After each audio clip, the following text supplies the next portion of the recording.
cambiar lo que ha determinado, no solamente en África, no ya en América Latina, sino también en países como España, que hasta ayer nomás gozaban de una aparente muy buena salud y hoy están como sabemos.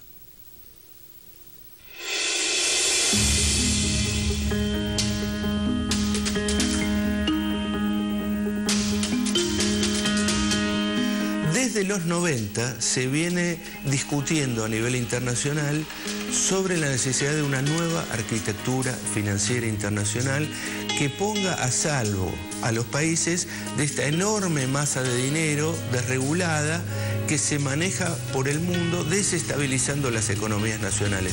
No solamente la de los países periféricos, sino la de los propios países centrales. No se avanzó absolutamente nada en eso, sino que retrocedió. La crisis del 2008, la crisis de la subprime, nos encuentra en un mundo donde se ha llegado a decir que el sector financiero se tiene que autorregular.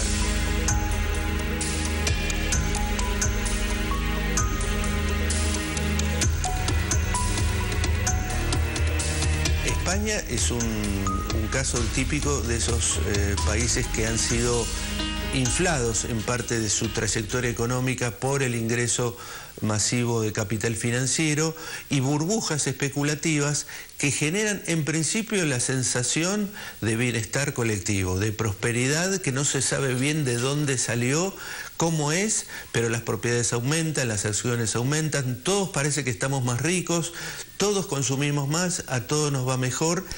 Voy a repetir otra tercera vez, porque hay algunos que esto no lo acaban de entender. España va bien, las cosas van bien. España es la economía que más ha crecido de los 8 grandes países industriales en estos 3 años.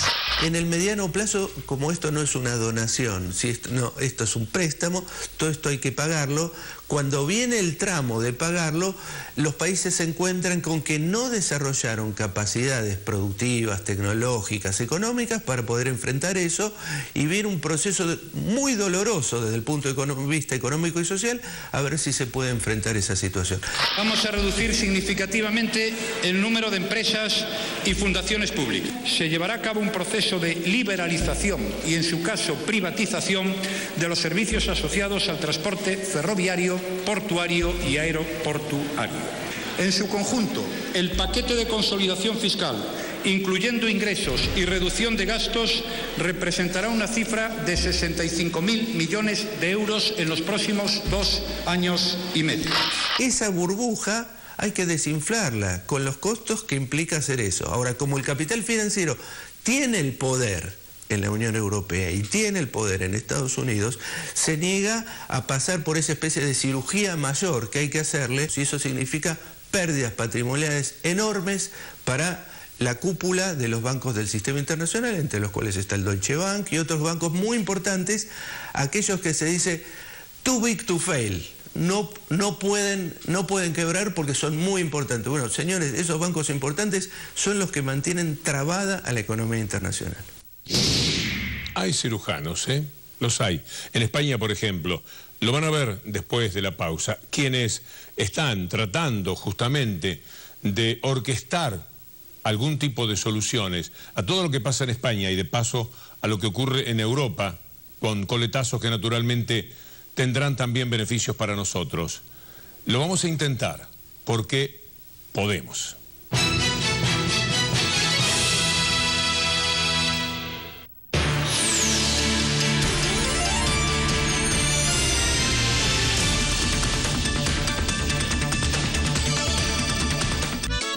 Sigo recorriendo la ruta musical de Latinoamérica y el resto del mundo.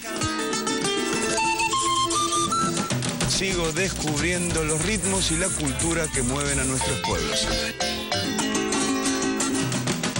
MP3, música para el tercer milenio, todos los sábados solo por Telesur.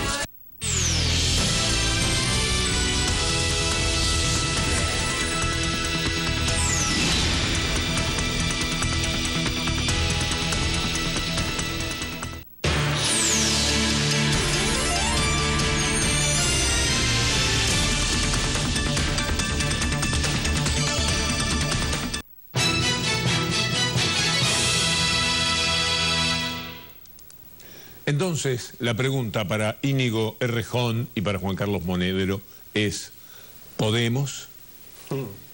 Podemos, sí se puede. El pequeño terremoto que ha venido agitando la sociedad española ha sido un terremoto de gente común haciendo cosas extraordinarias, diciendo que sí se pueden derrotar los desahucios cuando las familias se echan de sus casas, que sí se pueden frenar las privatizaciones, que sí se puede defender el empleo.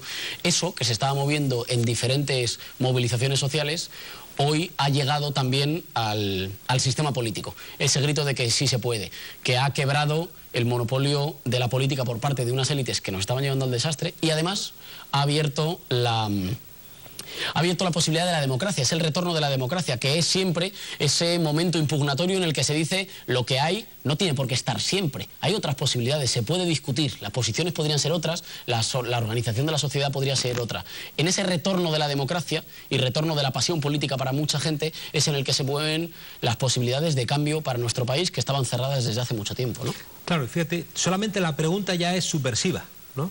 Porque el éxito del modelo neoliberal era habernos convencido de que no existía alternativa, de que no se podía y que por tanto había que resignadamente aceptar lo que te dijeran, ¿no? En ese sentido, cuando la crisis empezó a generar cierto malestar en la ciudadanía, que obedecía porque había reparto de la riqueza social, porque había ascenso social. El éxito europeo era redistribuir la renta y que los hijos vivían siempre mejor que los padres. Cuando eso se rompe, los hijos dicen, oye, pero ¿por qué a mí ahora ya no me toca? Y entonces viene el poder y te dice, no, a ti no te toca porque habéis vivido por encima de vuestras posibilidades, a ti no te toca porque no hay alternativa, a ti no te toca porque ahora las cosas van a ser de otra manera y por tanto ni se te ocurra pensarlas de manera diferente. Pero resulta que con cierta antelación América Latina había dicho que no asumía esa resignación y empezó a decir, pues va a ser que sí podemos, y empezó a cambiar y nosotros desde Europa por vez primera empezamos a mirar al sur.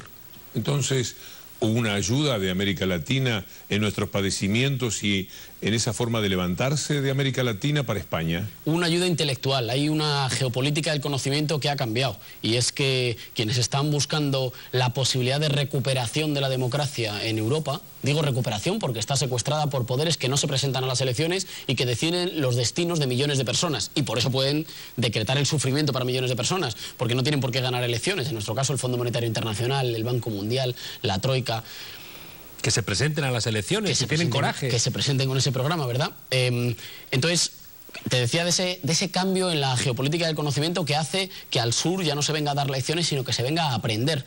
¿Y aprender el qué? Pues aprender que hay momentos concretos en los que una mezcla de buenos análisis, audacia, pasión política, que la pasión tiene que estar en la política, tiene que ver con la pasión, porque es la ordenación de las cosas colectivas. No son individuos en supermercados eligiendo mercancías políticas y aislados y solos. Esa era la receta que ha permitido las políticas del dolor. Las políticas que están causando todo el sufrimiento en nuestro país son posibles o estaban siendo posibles por la fragmentación, porque la gente estaba sola, estaba aislada. Por eso, más allá de los resultados electorales, lo importante es el momento de constitución popular que hay en España.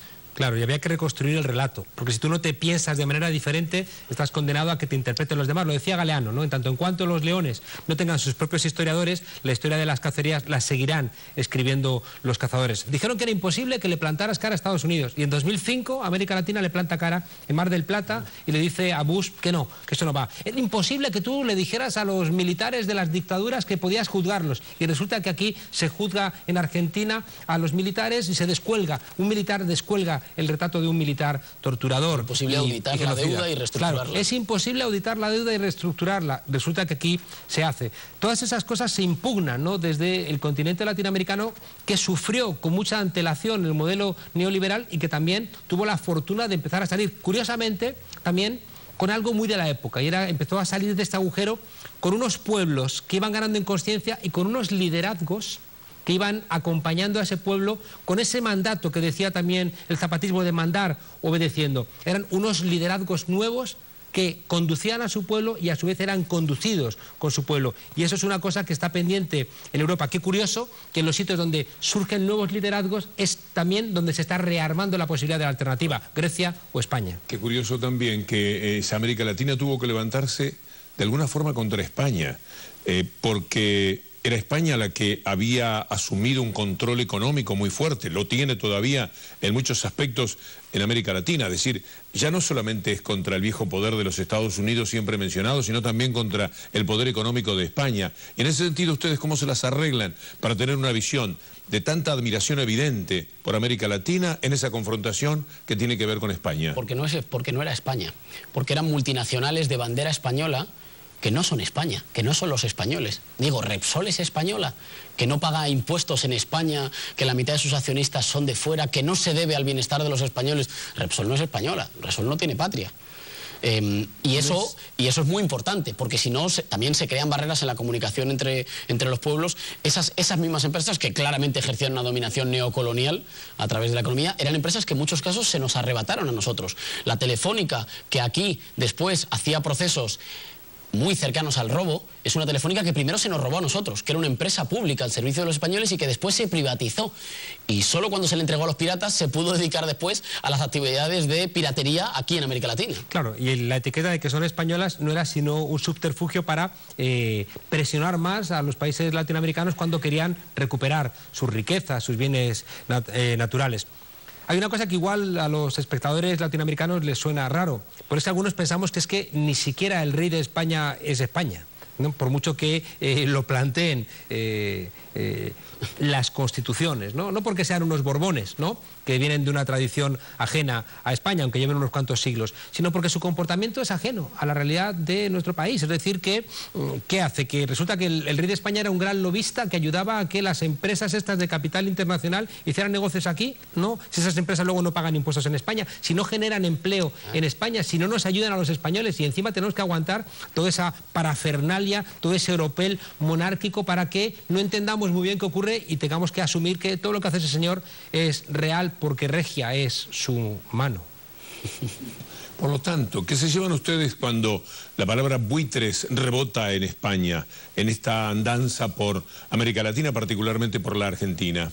Hay una pelea central en torno a eso, que es una pelea de la que nosotros estamos, una disputa de la que nosotros estamos muy atentos. El fracaso de las experiencias, la posibilidad de fracaso de las experiencias de recuperación de soberanía popular, de soberanía económica en los procesos latinoamericanos es un objeto muy ansiado por parte de las fuerzas que están intentando vender la tristeza y la resignación en España. No se puede hacer nada. Lo que ustedes dicen parecería a priori positivo, pero saben que es imposible. ¿Y quieren saber por qué es imposible? Miren cómo está Argentina. La posibilidad de plantarse y de decir frente a gobiernos soberanos, hay que construir poder de gobiernos soberanos y con la integración regional frente a los grandes especuladores, es una posibilidad que para nosotros es fundamental, porque es la posibilidad de la democracia misma, de que lo que los ciudadanos siguen eligiendo, siguen votando, tenga algún valor frente a lo que hacen algunos que juegan al casino y bueno, compran, desestabilizan países, tumban gobiernos. Hoy leía que se han filtrado unos correos del Banco Santander en Brasil, alertando a algunos de sus accionistas diciendo que es mejor no votar por Dilma porque pueden peligrar sus... Bueno, el enojo que hay en Brasil con eso del propio Lula, ni te cuento, efectivamente. Es mayúsculo. Lo que está en juego ahí es la posibilidad de la democracia misma. En lo que nosotros hemos recorrido hoy en el programa, con nuestros amigos de América Latina, particularmente a través de Telesur, tiene que ver con la idea de que quienes así actúan en el mundo económicamente, los buitres, por ejemplo, son además... estructurada para que podamos decir qué parte de la deuda es pagable, qué parte no es pagable, qué parte es legítima y qué parte es ilegítima. Nos dicen, ah, no, queréis llevar a Argentina... queréis llevar a España como Argentina al default, y Argentina nos dice, esa palabra ya no existe, porque la suspensión de pagos es cuando tú no pagas, no cuando otros no cobran, y por tanto estás devolviendo a ese sistema de mafiosos el problema. Claro, no es que haya una discusión entre actores económicos y actores políticos, es una discusión entre actores, entre la posibilidad de una economía que esté al servicio de las necesidades humanas y actividades de piratería que amenazan con desestabilizar, cuidado, su propio sistema, porque tampoco es una cosa de regular o no regular, si estos mismos están hiperregulados, es solo gracias a leyes determinadas, a tribunales